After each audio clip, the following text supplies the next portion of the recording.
Google AdSense approval trick 2025। আর এই সকালবেলাও আমি একটি ভিডিও বানিয়েছিলাম, সেটা ছিল অন্য আরেকটি সাইট। এখন অন্য আরেকটি ওয়েবসাইট অ্যাপ্রুভ হয়েছে এই মাত্র। তো এখানে দেখতে পাচ্ছেন 2 ঘন্টা পূর্বে একটি ভিডিও দেওয়া হয়েছে, সেটা ছিল edubdblog.com, এটা আপনার অ্যাপ্রুভ হয়েছিল। তো এখন আপনার এই প্রায় 11টার মতো বাজে, 11টার কাছাকাছি আর কি, আবার এখন দেখতেছি আরেকটা অ্যাপ্রুভ হয়ে গেছে।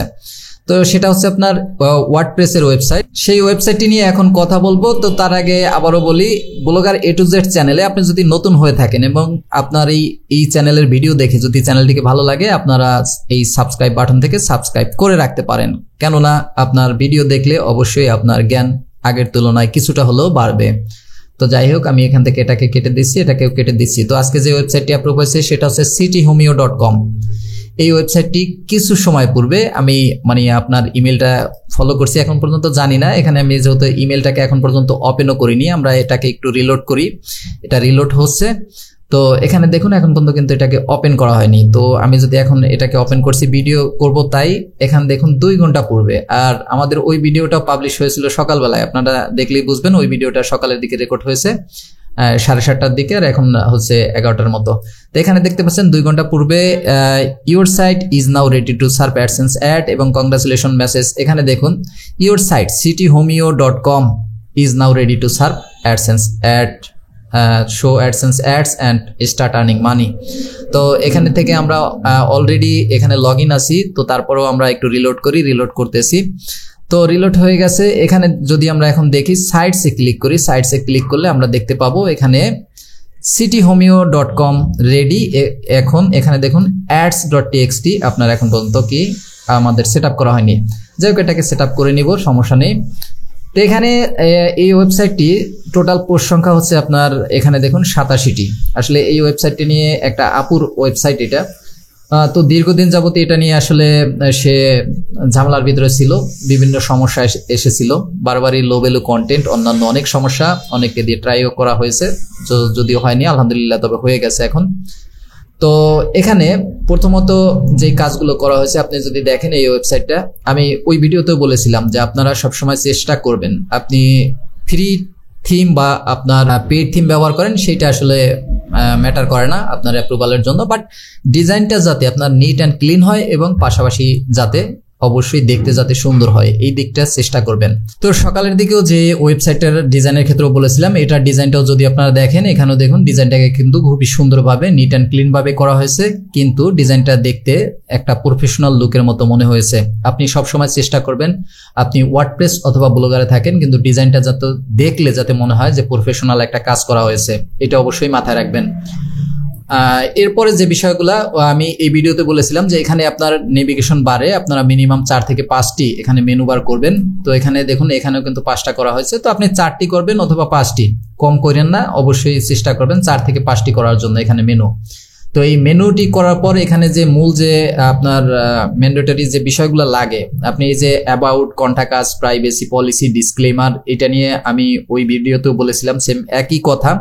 অ্যাবাউট আস, এখানে অ্যাবাউট আস সম্পর্কে আপনি আপনার ওয়েবসাইট সম্পর্কে আপনি একটা বিস্তারিত একটা বর্ণনা দিবেন। আপনার যে ওয়েবসাইটটা রয়েছে, যে আপনার ওয়েবসাইটটা আসলে কি সম্পর্কে, আপনার ওয়েবসাইটে কি করবেন বা আপনি কি করেন এই ওয়েবসাইটে, এই বিষয়ে আপনি আপনার ওয়েবসাইটে কি করবেন একটা আপনি এখানে অ্যাবাউট, আপনার এই অ্যাবাউট সেকশনে সেই বিষয়টা লিখে দেবেন। শুধুমাত্র আপনার ওয়েবসাইট বিষয় এই ব্যাপারটা করলেই হবে। এটা নিজে লিখবেন, এইটা কোনো কপি পেস্ট কিছু করবেন না, এটা নিজে লিখবেন। এবং বাকি যে বিষয়গুলো আছে, এই যে কন্টাক্ট আস অথবা প্রাইভেসি পলিসি অথবা ডিসক্লেমার, এই পেজগুলা আপনি কন্টাক্ট আস পেজে শুধুমাত্র একটা জিমেইল অথবা ওয়েবসাইটে আপনি যে লিঙ্ক, এই দুইটা জিনিস দিলেই হবে। অথবা আপনি কন্টাক্ট আস ফর্মও তৈরি করতে পারেন, গুগলের থেকে কন্টাক্ট আস ফর্মটাও আপনি তৈরি করে এখানে জাস্ট রাখলেই হবে, এটা আহামরি কিছু না।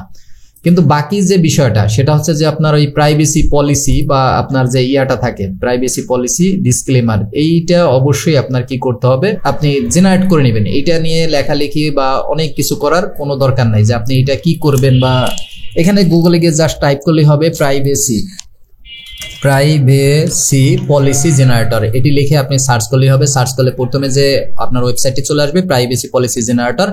এখানে আমরা যেহেতু ওয়েবসাইটের জন্য করব সেহেতু ওয়েবসাইটটা টিকমার্ক দিয়ে দেবেন। এরপর এখান থেকে কন্টিনিউতে ক্লিক করে এখানে আপনার ওয়েবসাইটের নাম, লিঙ্ক, এরপর নাম, এরপর আপনি ইন্ডিভিজুয়ালে দিয়ে দিবেন, এরপর আপনার কান্ট্রি, এরপরে অপশন বাই অপশন দিয়ে আপনি এটা জেনারেট করে নেবেন। জেনারেট করে আপনার যে ওয়েবসাইট আছে ওয়েবসাইটে পেস্ট করে দিবেন। জাস্ট এতটুকু কাজ। আপনি ডিসক্লেমার পেজটাও সেম একই পর্যায়ে, ডিসক্লেমার যে পেজটা রয়েছে আপনার ডিসক্লেমার পেজটাও আপনি সেম একইভাবে আপনি এই কাজটা করবেন।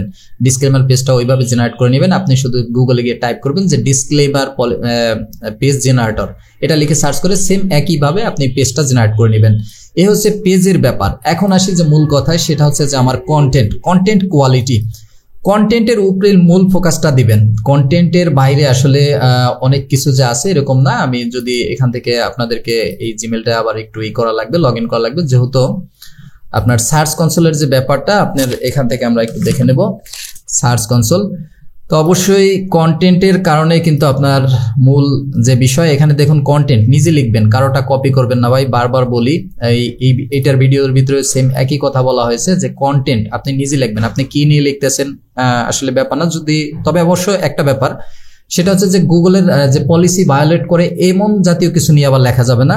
এমনি এর বাইরে যত টপিক আছে, আপনার গল্প, কবিতা, আপনার এই এমসিকিউ, সাধারণ জ্ঞান, আপনার মনে করেন যে কোনো নির্দিষ্ট টপিক নিয়ে আপনি করতে পারেন, প্রোডাক্ট রিভিউ করতে পারেন, হেলথ নিয়ে করতে পারেন, জব রিলেটেড আপনি যেই সমস্ত বিষয় আছে সেইটা নিয়েও করতে পারেন। আপনার যেইটা মনে হয়, শুধুমাত্র গুগলের পলিসি ভায়োলেট করে ড্রাগ, এডুকেশন, আপনার পর্নোগ্রাফি, এগুলা নিয়ে আপনি বাদ বাকি আপনি যা নিয়ে লেখেন কোনো ধরনের কোনো সমস্যা নেই। জাস্ট আপনার কন্টেন্টের প্রতি আপনি ফোকাস দিবেন।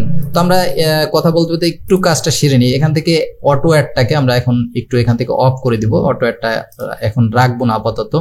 এখান থেকে অ্যাপ্লাইতে গিয়ে আমরা এটা অফ করে দিচ্ছি। তো এটা অফ করে দিলাম। তো এখানের কাজ আমাদের শেষ। এখন যে ব্যাপারটা সেটা হচ্ছে, দেখুন আপনার যখন কন্টেন্ট আপনি নিজে লেখার পরে আপনি যখন মনে করবেন যে 30 থেকে 40টা পোস্ট আপনার হয়ে গেছে, আপনি যখন নিজে লিখেছেন, তো তারপরে আপনি কি করবেন, আপনার যে আছে সার্চ কনসোলে, আপনি তো শুরুতে 5টা পোস্ট করার পরে আপনি সার্চ কনসোলে আপনি এটা সাবমিট করে দিবেন। তো এখানে দেখুন এই ওয়েবসাইটের কিন্তু আপনার ক্লিক যে খুব বেশি এরকম না, ক্লিক সংখ্যা কিন্তু খুবই কম। আপনি যদি 24 আওয়ারে দেখেন 14টা ক্লিক এসেছে।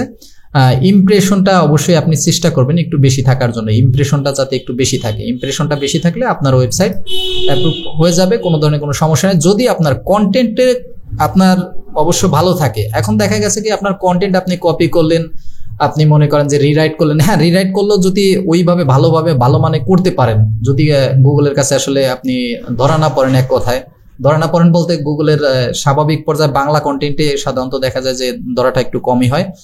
তো সেক্ষেত্রে আপনি যদি একটু মডিফাই করে করতে পারেন, যদি র্যাঙ্ক করে কন্টেন্ট, তাহলে দেখবেন যে আপনি অনায়াসে আপনি অ্যাপ্রুভাল পেয়ে যাবেন, সমস্যা নেই। তবে খেয়াল রাখবেন, আমি আবারও বলি, ইমেজ এর প্রতি ফোকাস দিবেন অবশ্যই, এবং টেক্সটের প্রতি, দুইটার প্রতি।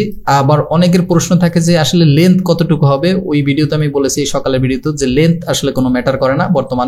বর্তমানে ইউজারের আপনার যে চাহিদা সেটা পূরণ করতে পারলেই হয়। সেখানে আপনার 200 ওয়াট হতে পারে, 100 ওয়াট হতে পারে, সেটা কোনো ফ্যাক্টর না। আপনি 200 ওয়াট হোক, 100 ওয়াট হোক, কোনো বিষয় না। কিন্তু আপনার এখানে বিষয় বলতে আবার হ্যাঁ, গুগলে র্যাঙ্ক করবে কিনা, যে আপনি যে 100 ওয়াট লিখতেছেন গুগলে র্যাঙ্ক করবে কিনা, এইটা নিয়ে একটা ব্যাপার। এখন আবার অনেকেরই ধারণা যে ট্রাফিক ছাড়া কি অ্যাপ্রুভাল হবে না হবে। যদি আপনার কন্টেন্টের কোয়ালিটি আবার ওই রকম ভালো থাকে, আপনার অ্যাপ্রুভাল পেয়ে যাবেন। আবার এখানে দেখেন, এই যে মানে অনেকেরই অনেক প্রশ্ন থাকে অনেকের ব্যাপারে, যে এই যে ভাই আমি যে ফ্রি থিম দিয়ে করলে হবে কিনা, আমি এই সাইটটা তো অ্যাপ্রুভ পাইছেন এই ডিজাইনে, ওই সাইটটা তো অ্যাপ্রুভ পাইছেন এই ডিজাইনে, তো এই ডিজাইনে দেখা যায় কি আমরা বেসিক্যালি এই কাজটাই বেশি করি। আমি মনে করেন যে একটা এইটা দিয়ে ভিডিও তৈরি করতেছি, আপনি এইটাই ডিজাইন করলেন না, এইটা করেন না, আপনি নতুন করে নতুন একটা রূপ দেন, ওই রূপটাই আপনি আপনার ওয়েবসাইটটাতে আপনি অ্যাপ্লাই করেন।